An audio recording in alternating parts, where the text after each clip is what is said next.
Shalom Aleichem, Rabbi Kovacs here, and today in Mishnah Yomi we are starting chapter 5 of Sanhedrin.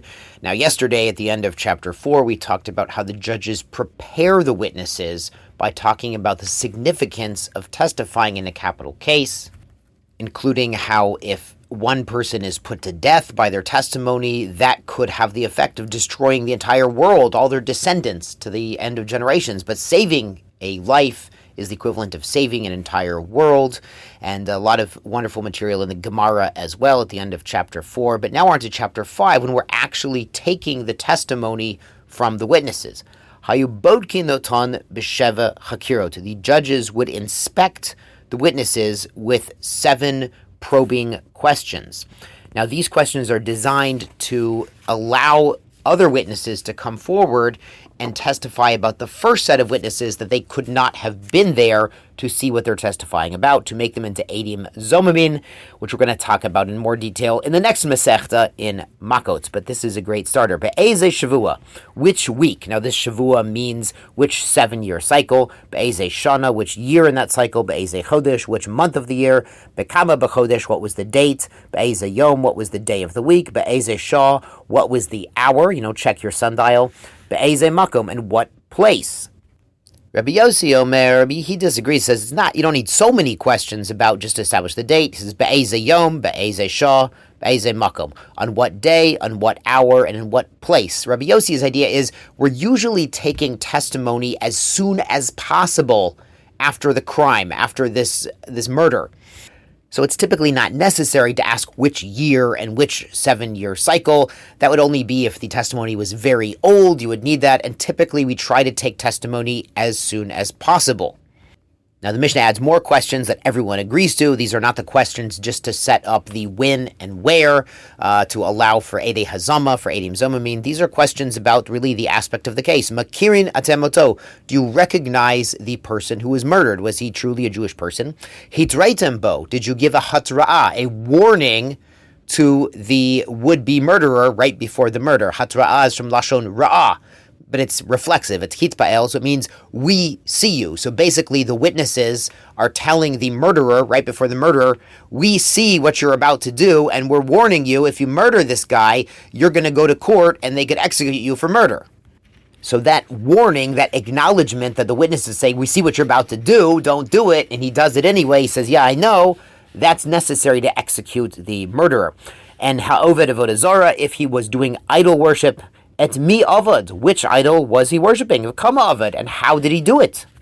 The Bartenura notes, which avodah zarah? Was it lepeor, the famous Baal Peor of Numbers chapter 25, which has a certain disgusting way of serving him, or the Markulis? Markulis is Mercury in the Greek-Roman canon, and they used to have a different way to worship that by throwing rocks at it. So in the Gemara, they would explain, they would make a certain shaped pile of rocks, and the travelers would throw more rocks at that pile of rocks to make the Markulis, the Mercury, even bigger, as like a tefillah sederach lahavdil, to like protect us on the road, so we'll make your pile of rocks bigger. It's interesting, as part of the Hajj that the Muslims do in Mecca, they throw rocks at a pile of rocks. Don't tell them that they're doing avodah zarah. They don't know what they're doing. It's better they don't know what they're doing than that they actually know. Obviously, they do not learn the Gemara, or they would know not to do that.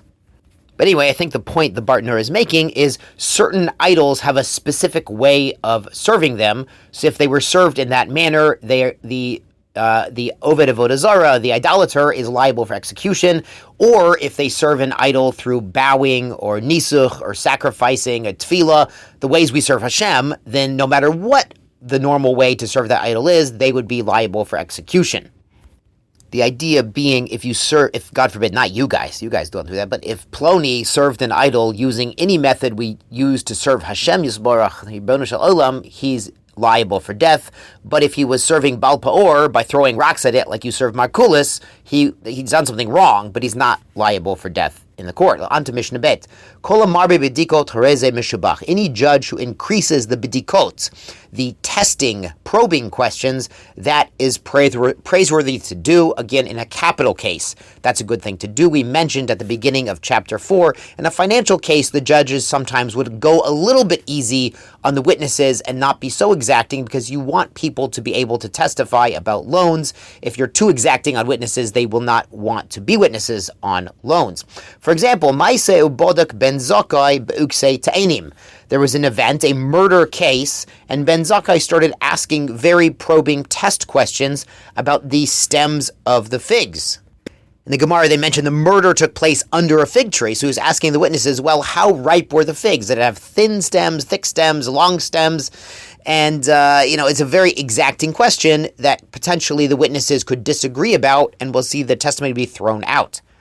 Now the Mishnah asks, Umma bein hakirot lebedikot. So what's the difference between regular questions and these bedikot, these testing questions? Hakirot, echad omer ein yodeya. If it's a cheker question, if someone says, I don't know, he says, I don't know what day of the week it was, I don't know what time of day it was, eduton betela. We throw out his testimony.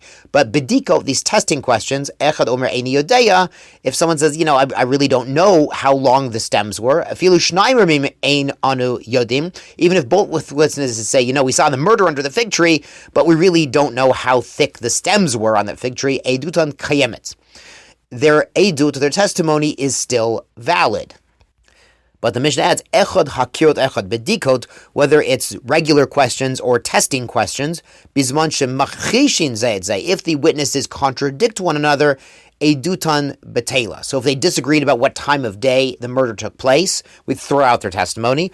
Or if they disagreed about the stems, one said, I'm sure they were thick stems, and the other witness said, I'm sure they were thin stems, we would throw out their testimony. Whereas if they both say, we're really not sure, I just can't guarantee how big those stems were, we were watching a murder take place, their testimony would still be valid. Yishar Kochachem, Hag Sameach, Happy Hanukkah, Tizkun Mitzvot.